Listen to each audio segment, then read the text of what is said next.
क्या आप रीट भर्ती परीक्षा की तैयारी को लेकर चिंतित हैं और इसी परीक्षा में शिक्षक बनना चाहते हैं? इसीलिए DR ब्रदर क्लासेज आपके लिए लेकर आया है रीट 2020 स्पेशल कोर्स निःशुल्क।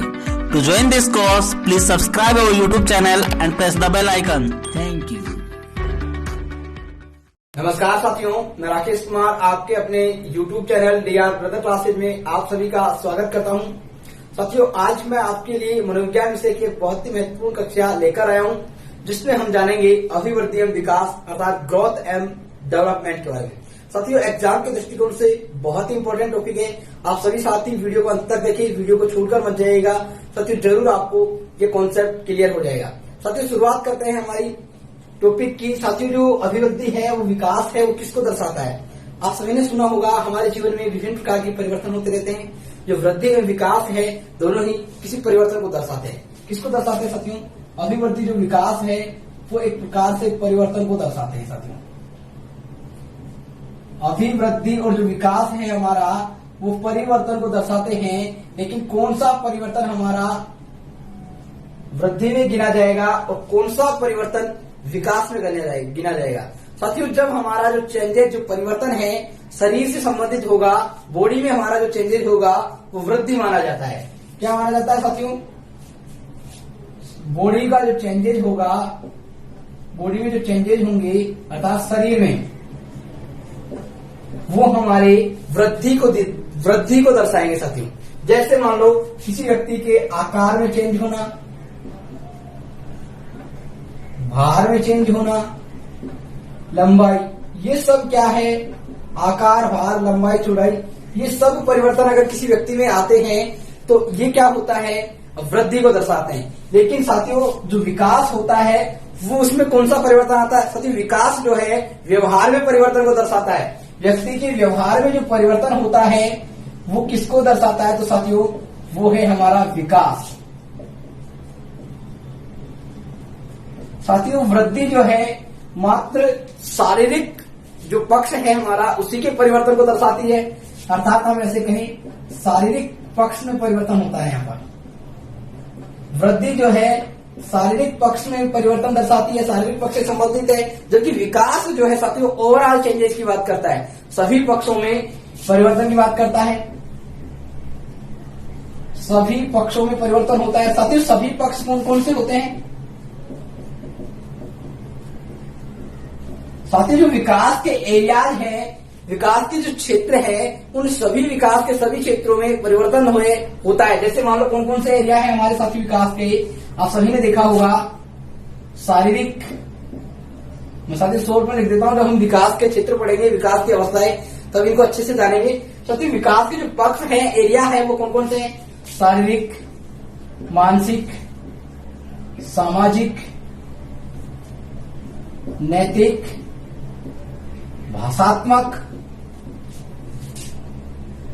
और एक होता है हमारा संवेगात्मक। साथियों, ये हमारे विकास के 6 पक्ष होते हैं। जो विकास होता है वो इन 6 पक्षों की ओवरऑल चेंजेस को बात करता है। अब आप सभी के सामने समस्या आ रही होगी कि शारीरिक पक्ष यहां भी बताया जा रहा है और शारीरिक जो है यहाँ पर भी दर्शाया जा रहा है। जो शारीरिक परिवर्तन है वो विकास भी है। शारीरिक वृद्धि, अर्थात हम इस प्रकार से कहें कि शारीरिक वृद्धि और शारीरिक विकास में क्या अंतर है? तो आप सभी साथियों को मैं बताऊं साथियों, शारीरिक वृद्धि जैसे मान लो किसी के आकार में परिवर्तन होना, ये हमारी क्या है? शारीरिक वृद्धि को दर्शाता है, जिसे हम माप सकते हैं, जिसे हम तोड़ सकते हैं। लेकिन शारीरिक जो विकास है साथियों, व्यक्ति की कार्य क्षमता, कुशलता, अर्थात उसके कौशल को दर्शाता है, उसकी स्किल्स को दर्शाता है। जैसे हम एक उदाहरण के माध्यम से समझते हैं। कई बार प्रश्न पूछा जाता है, आप सभी साथी ध्यान रखिएगा। जैसे मैं यहाँ पर लिख दूं, एक बालक होता है, जब जन्म लेता है तो उसके जन्म के समय कितनी हड्डियां होती है? 270 हड्डियां होती है। व्यक्ति के जन्म के समय 270 हड्डियां होती है। व्यक्ति जैसे ही बाल्यावस्था में प्रवेश करता है तो उसकी हड्डियों की संख्या कितनी हो जाती है? 350 हो जाती है। और जब बालक एडोलसेंस अर्थात किशोरावस्था में जाता है तो बालक की जो हड्डियों की संख्या होती है वो 206 होती है। अब हम इन हड्डियों की संख्या को गिन सकते हैं। तो ये क्या है? हमारा शरीर की वृद्धि को दर्शा रहा है। किसको दर्शा रहा है? वृद्धि को दर्शा रहा है। लेकिन इन हड्डियों के जो बनने और बिगड़ने की जो प्रोसेस है, इन हड्डियों को जो मजबूती प्रदान हुई है किशोरावस्था में आते आते, इनको हम अस्थिकरण कहते हैं। और ये किसको दर्शाता है? हमारा अस्थिकरण की जो प्रक्रिया है, इन हड्डियों को बनने या बिगड़ने की जो प्रक्रिया हुई है, वो विकास को दर्शाती है। आप सभी साथियों, आशा करता हूँ वृद्धि, शारीरिक वृद्धि और शारीरिक विकास में अंतर समझ में आया होगा। शारीरिक वृद्धि जो है हमारे किसको दर्शाती है? शारीरिक पक्ष को, जिसे हम माप सकते हैं, गिन सकते हैं। और शारीरिक विकास जो कार्य कुशलता, जो कार्य क्षमता होती है, जो हमारे स्किल्स होते हैं, उनको दर्शाता है। आप सभी साथी ध्यान रखें इस चीज का। छोटी छोटी बातें साथियों हमें बहुत सहायता करती है एग्जाम को क्रैक करने में। सच्ची इस प्रकार से हम कह सकते हैं कि वृद्धि को हम माप सकते हैं, तोल सकते हैं, गिन सकते हैं। अर्थात एक प्रकार से हम कहें मापनीय है साथियों। इसको मापा जा सकता है, लेकिन इसको हम माप नहीं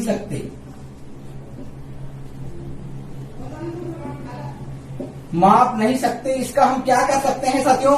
ओनली आकलन कर सकते हैं, निरीक्षण कर सकते हैं। किसी भी बालक का विकास हुआ है, क्या हम उसको माप सकते हैं साथियों? नहीं माप सकते। हम उसका मात्र आकलन कर सकते हैं, निरीक्षण कर सकते हैं, उसके व्यवहार को देखकर पता लगा सकते हैं कि इस बालक का विकास हुआ है। साथियों, जो ये है मात्रात्मक रूप से दर्शाता है। वृद्धि जो है मात्रात्मक रूप को प्रदर्शित करती है। जैसे हमने सुना, माप तोल अर्थात गिन सकते हैं, अर्थात मात्रा को दर्शाते हैं। व्यक्ति में जो परिवर्तन हुए हैं उसको हम एक संख्या के रूप में मात्रा कर सकते हैं, गिन सकते हैं। जबकि ये जो चेंजेस होंगे विकास में, वो किस प्रकार के होंगे? विकास में जो चेंजेस होंगे वो मात्रात्मक प्लस गुणात्मक होंगे। कौन से होंगे साथियों? क्वालिटेटिव होंगे।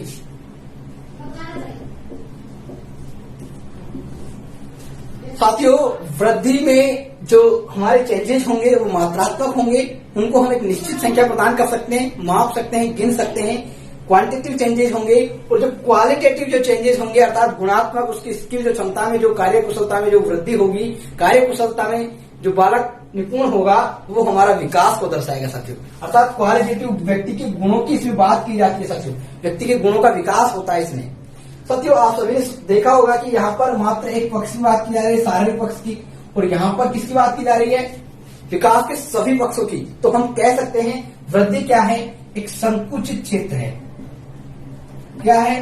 संकुचित क्षेत्र है वृद्धि का, या फिर संकीर्ण क्षेत्र है। जबकि वृद्धि की तुलना में विकास क्या है? व्यापक है। क्योंकि वृद्धि में तो मात्र शारीरिक पक्ष का परिवर्तन ही दर्शाया जाता है, जबकि विकास में सभी जो पक्ष होते हैं ओवरऑल चेंजेस को प्रदर्शित करता है। साथियों, जो विकास है वो मात्रात्मक है। जो वृद्धि, साथियों, वृद्धि क्या है? मात्रात्मक है। और विकास क्या है? मात्रात्मक और गुणात्मक दोनों प्रकार के चेंजेस इसमें निहित होते हैं। इसी प्रकार हम कह सकते हैं कि जो वृद्धि है उसमें विकास निहित नहीं होता है। क्या होता है? वृद्धि में विकास निहित नहीं होता है। वृद्धि में विकास निहित नहीं होता है। जबकि हम कह सकते हैं विकास में वृद्धि निहित होती है, क्योंकि विकास में हम मात्रात्मक जो चेंजेस होते हैं, जो क्वांटिटेटिव चेंजेस, उनको भी इसके अंदर रखते हैं। तो साथियों, विकास जो है वृद्धि निहित होती है, या फिर वृद्धि विकास का ही एक भाग है। इस प्रकार हम कह सकते हैं। इस प्रकार भी हम कह सकते हैं कि वृद्धि जो है विकास का ही एक भाग है।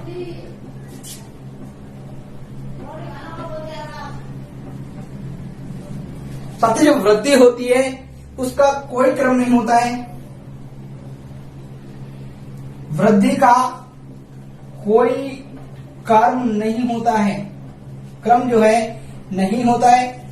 जबकि हमारा जो विकास होता है एक निश्चित क्रम होता है।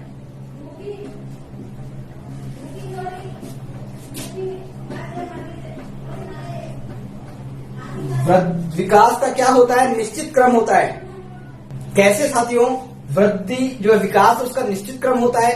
साथियों, जो बालक का जो विकास होता है वो एक निश्चित क्रम में होता है। कैसे? बालक जो होता है पहले वो बैठना सीखता है, फिर घुटने चलना सीखता है, फिर धीरे धीरे खड़ा होना सीखता है, फिर कुछ चलना सीखता है। एक निश्चित क्रम। उसी प्रकार हमारा जो भाषात्मक विकास होता है उसी प्रकार चलता है, एक निश्चित पैटर्न को फॉलो करता है साथियों।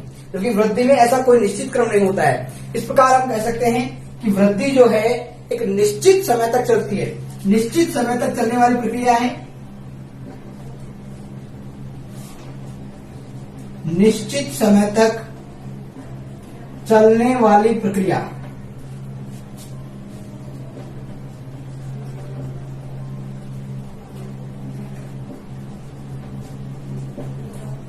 वृद्धि जो है एक निश्चित समय तक चलती है। जो व्यक्ति का शरीर बढ़ता है एक निश्चित समय तक ही बढ़ता है साथियों। जैसे एक परिपक्वता स्टेज जो होती है वह किशोरावस्था के अंत तक बालक जो है अपना शारीरिक जो रूप होता है वो आखिरी समय तक, आखिरी स्टेज तक पहुंच जाता है। अर्थात उसके बाद बालक का जो शारीरिक विकास हो, जो शारीरिक वृद्धि होती है वो नहीं होती। बालक की जो लंबाई बढ़ना जो है एक प्रकार से एक निश्चित समय तक ही बढ़ती है साथियों। अर्थात जो हम कह सकते हैं कि वृद्धि एक निश्चित समय तक होती है, निश्चित समय तक चलने वाली प्रक्रिया है। क्योंकि विकास हमारा क्या है, लाइफ लॉन्ग प्रोसेस है। जीवन पर्यंत बालक का विकास होता है। जो विकास होता है जीवन पर्यंत चलने वाली प्रक्रिया है, लाइफ लॉन्ग प्रोसेस है साथियों।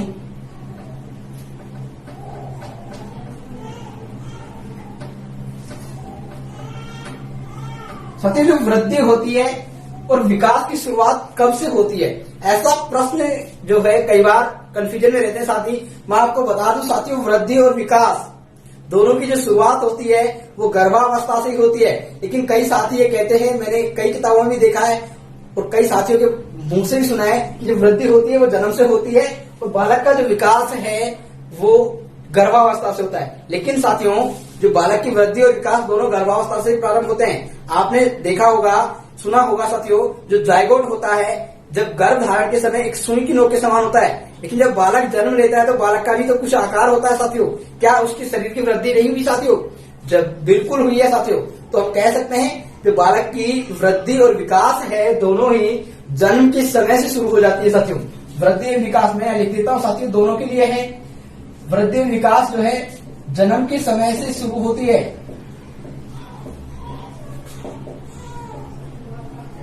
जो विकास की प्रक्रिया है वो तो गर्भावस्था से लेकर मृत्यु पर्यंत अवस्था तक, व्यक्ति जब तक मर नहीं जाता तब तक कुछ न कुछ सीखता रहता है साथियों।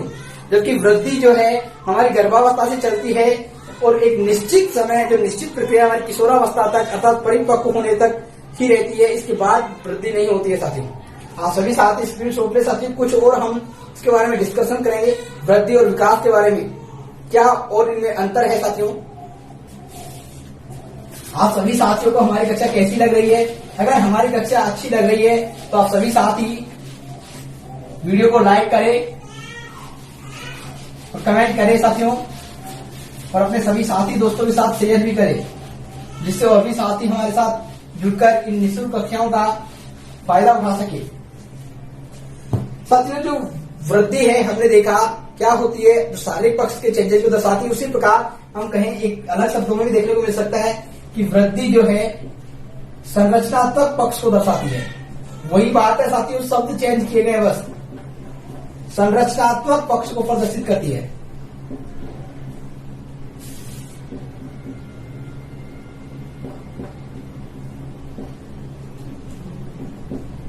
संरचनात्मक पक्ष अर्थात हमारे शरीर के आकार में परिवर्तन चाहिए साथियों। जबकि परिवर्तन जो है व्यक्ति की कार्यात्मक पक्ष को दर्शाता है। व्यक्ति कार्य करने में कितना निपुण हुआ है,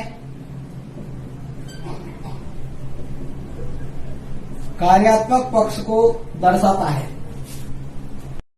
अर्थात हम कह सकते हैं कि जो वृद्धि है वो बाह्य स्वरूप को प्रदर्शित करती है।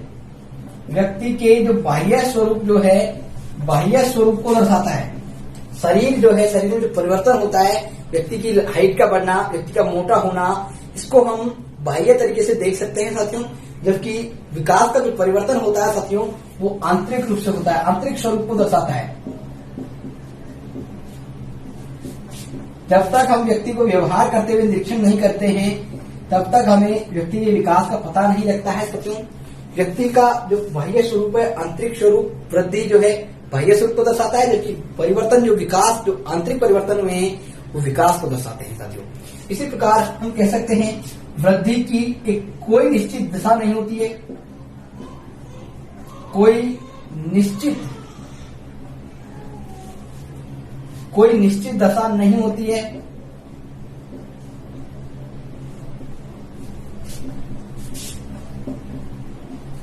जबकि विकास की एक निश्चित दशा होती है। साथियों, जो विकास होता है वो दो दिशाओं में होता है, सिफेलोकोडल और प्रोक्सिमोडिस्टल। हम इनके बारे में विस्तार से पढ़ेंगे जब विकास के सिद्धांत पढ़ेंगे अगली कक्षा में। निश्चित दिशा होती है। साथियों, जो वृद्धि होती है, हम ऐसे कहें वृद्धि के साथ साथ विकास होगा, ऐसा कोई आवश्यक नहीं है। साथियों, हम कह सकते हैं कि वृद्धि के साथ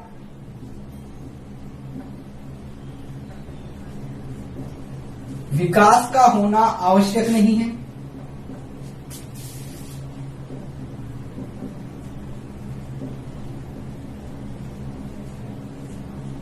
साथियों, कभी कभी जो है बालक का शरीर तो बढ़ जाता है लेकिन उसमें विकास नहीं होता है। जैसे मान लो कोई बालक मोटा हो जाता है लेकिन उससे उसकी जो कार्य क्षमता है उसमें कोई अंतर नहीं आता है, तो अर्थात हम कह सकते हैं कि वृद्धि के साथ विकास होगा, यह आवश्यक नहीं है। कई बार आपने भी सुना होगा, आप सभी साथी 2-5 साल बाद किसी अपने यहाँ रिश्तेदार मामा के यहाँ जाते हैं तो आपसे कहते होंगे साथियों कि आप में अभी तक कोई भी चेंज नहीं हुआ है। साथियों, शारीरिक दृष्टि से भले ही चेंज हुआ, आप कहते हैं नहीं कहते कि चाहे आप कितने बड़े हो गए हो लेकिन आप वैसे के वैसे ही हो। वैसे के वैसे ही से तात्पर्य क्या है? आपके व्यवहार से है। जैसा व्यवहार आप पहले करते थे वैसा ही अब करते हो।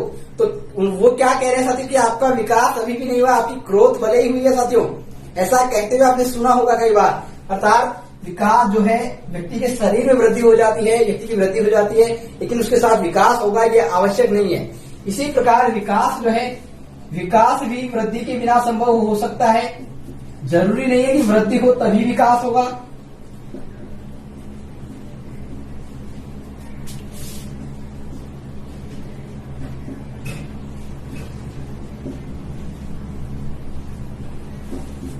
विकास भी वृद्धि के बिना संभव हो सकता है। आप सभी ने देखा होगा कि एक निश्चित आयु तक ही व्यक्ति की वृद्धि बढ़ती है, उसके बाद व्यक्ति की जो वृद्धि है वो रुक जाती है। अर्थात परिपक्वता स्टेज तक व्यक्ति की लंबाई बढ़ना, भार तो बढ़ता रहता है, लेकिन व्यक्ति की जो लंबाई वगैरह बढ़ना जो है ये सब क्या होता है, एक परिपक्वता स्टेज तक रुक जाती है। क्या उसके बाद बालक का विकास नहीं होता? बिल्कुल होता है साथियों। कई व्यक्तियों की जो हाइट है एक निश्चित अवस्था तक रुक जाती है, उसके बाद व्यक्ति विकास करता रहता है, जीवन पर्यंत चलता है विकास। तो हम कह सकते हैं विकास भी वृद्धि के बिना संभव हो सकता है। आप सभी साथी एक बार स्क्रीनशॉट लें। साथियों, आशा करता हूं आपको अभिवृद्धि और विकास में अंतर समझ में आया होगा। आज की कक्षा हमारी यहीं समाप्त होती है। मिलेंगे फिर से एक और बेहतरीन वीडियो में। तब तक के लिए आप सभी साथियों को धन्यवाद। अगर आपको हमारी कक्षा अच्छी लगी है तो वीडियो को लाइक जरूर कर दीजिएगा साथियों, और अपने सभी साथी दोस्तों तक शेयर भी कीजिएगा। जो भी नए साथी हैं, पहली बार हमारे चैनल को देख रहे हैं, उन सभी साथियों से निवेदन है कि वो चैनल को सब्सक्राइब करें और बगल में जो बेल आइकन है उसको प्रेस कर ले, ताकि आगे आने वाली वीडियो से संबंधित सूचना आप सभी को जल्द ही प्राप्त हो सके। पुनः धन्यवाद साथियों। हम डीआरबी टीम की तरफ से आशा करते हैं कि आप सभी साथियों का भविष्य उज्जवल हो, आप सभी साथी जल्द ही शिक्षक बने और शिक्षक बनकर राष्ट्र निर्माण में अपना योगदान दें। धन्यवाद।